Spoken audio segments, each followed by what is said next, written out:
Hello बच्चों, welcome to my channel Hindi classes. तो जैसा कि बच्चों हमने डॉक्टर भगवत शरण उपाध्याय जी का जीवन परिचय पढ़ा दिए हैं और आज हम उन्हीं की रचना अजंता की सारांश सुनाएंगे। तो शुरू करते हैं। अजंता जो एक पुरातात्विक विधा है और इसमें डॉक्टर भगवत शरण उपाध्याय ने अजंता की कला को भारत की अमूल्य विरासत के रूप में चित्रित किया है।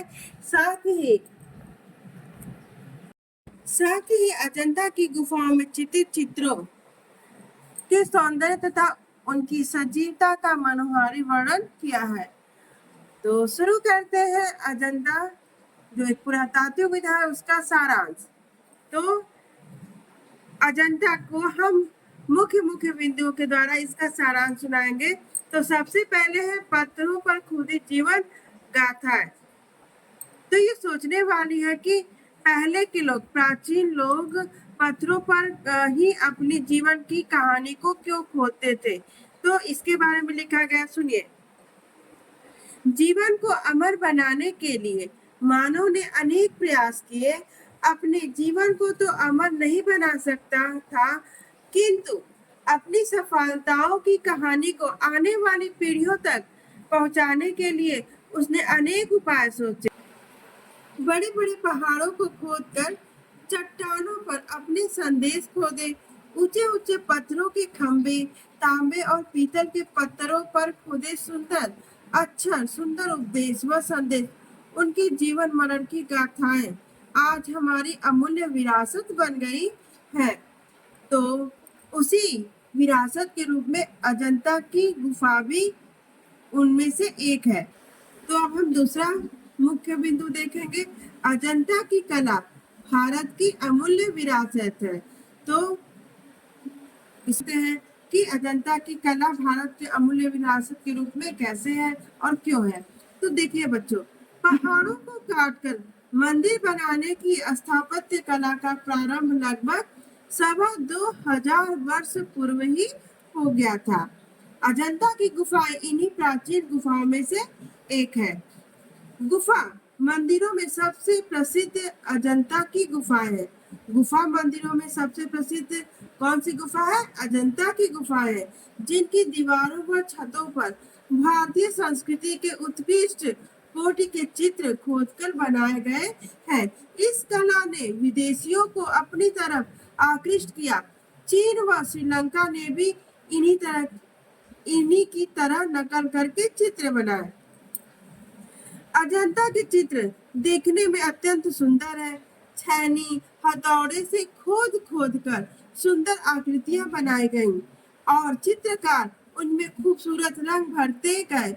वहां का प्राकृतिक सौंदर्य भी अपूर्व है। मुंबई और हैदराबाद के बीच विंध्याचल के पूर्व पश्चिम की ओर चलती हुई पर्वतमालाओं के नीचे वाले भाग पर सह्याद्री पहाड़ी पर अजंता की गुफाएं तथा मंदिर स्थित है। तो बच्चों, आप लोग को पता चला ना कि यह अजंता की गुफा कहाँ पर स्थित है? मुंबई और हैदराबाद के बीच विंध्याचल के पूर्व और पश्चिम की ओर चलती हुई पर्वतमालाओं के नीचे वाले भाग पर सह्याद्री पहाड़ी पर अजंता की गुफाएं तथा मंदिर स्थित है। तो बच्चों, अगला बिंदु है पहाड़ के हृदय में स्थित गुफा और मंदिर। कि पहाड़ अर्धचंद्राकार पर्वतों को काट कर उसके अंदर कैसे गुफा और मंदिर बना गया है। तो इस बिंदु में इसी चीज का वर्णन किया गया है। तो देखा जाए, अजंता गांव में अर्धचंद्राकार पर्वत पर हरे वनों से युक्त ठोस पर्वतों को काटकर बने रिक्त स्थान पर सुंदर भवन, मंदिर, बरामदे तथा हाल का निर्माण पूर्वजों के द्वारा करवाया गया। खंभों एवं दीवारों पर सुंदर मूर्तियों का निर्माण किया गया। अंदर की दीवारें व छतें रगड़कर चिकनी बना दी गई और तब उन पर सुंदर चित्रों की एक दुनिया ही बसा दी गई और उसमें चित्रकारों द्वारा सुंदर रंग भरकर मानो उनमें प्राण ही फूंक दिए गए। तो अगला बिंदु है अजंता की दीवारों पर खुदी कहानियां। तो बच्चों, अजंता की गुफा की दीवारों पर बहुत सारी कहानियां खुदी हुई हैं। तो चलिए उसको भी देखा जाए कि किस प्रकार की कहानियां खुदी हैं। तो अजंता की दीवारों पर अनेक कहानियां चित्रित हैं, जिनमें बंदर की कहानी, हाथियों की कहानी, हिरणों की कहानी, भय, त्याग, दया और क्रूरता आदि की कहानियां हैं।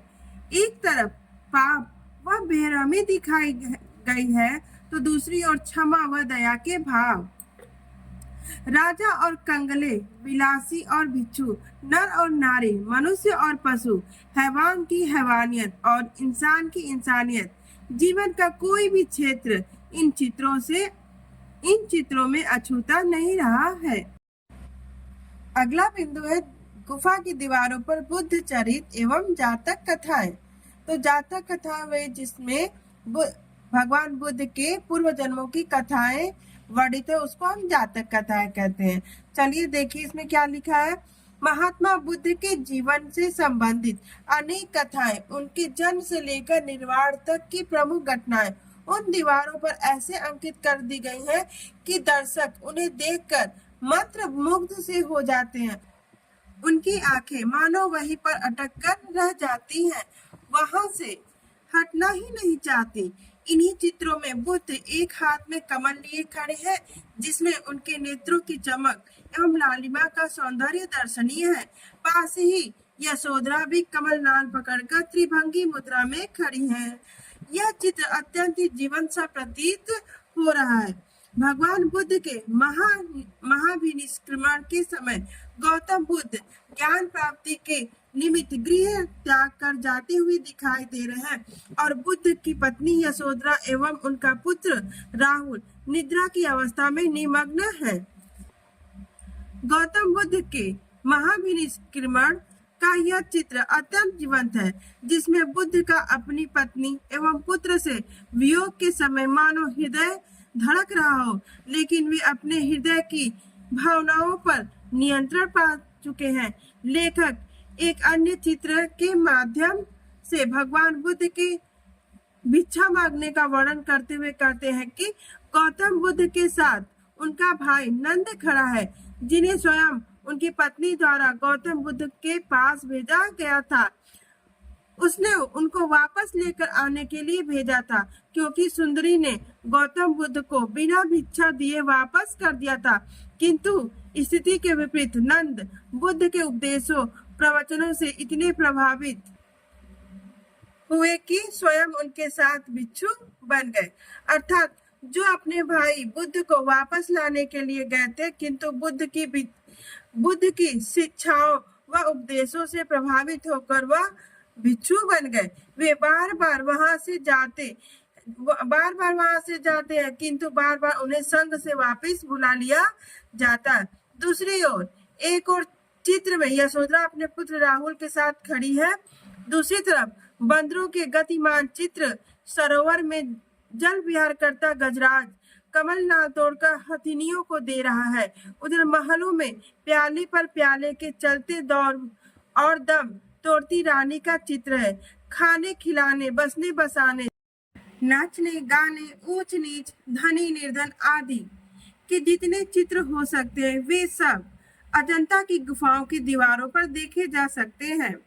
बुद्ध की इस जन्म की कथाओं के अलावा उनके पिछले जन्म की कथाओं का भी इसमें चित्रण है। पिछले जन्म की ये कथाएं जातक कहलाती हैं।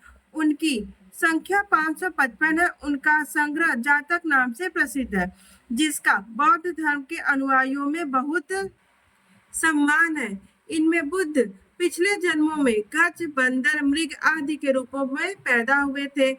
इनके अतिरिक्त ग्राम, नगर, महल, झोपड़ी, पनघट आदि का भी चित्रण किया गया है।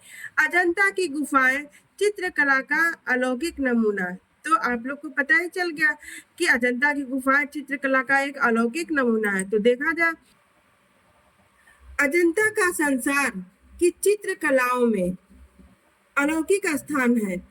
ये ईसा से करीब 200 वर्ष पूर्व ही बननी प्रारंभ हो गई थी तथा 7वीं सदी तक बनकर तैयार भी हो चुकी थी। गुफाओं पर अंकित अधिकतर चित्र गुप्त काल यानी कि 5वीं सदी और चालुक्य काल 7वीं सदी के मध्य के समय में तैयार हुए। एक दो गुफाओं में लगभग 2000 साल पुराने चित्र भी सुरक्षित है। इतने प्राचीन, इतने सजीव और गतिमान और इतनी अधिक संख्या में ऐसे चित्र अन्यत्र कहीं देखने को नहीं मिलते। अजंता के चित्रों को देश विदेश में बहुत सम्मान प्राप्त है। तो आप लोग को अजंता पाठ का ये सारांश कैसा लगा? अच्छा लगे तो लाइक कीजिए, सब्सक्राइब कीजिए, शेयर कीजिए। धन्यवाद।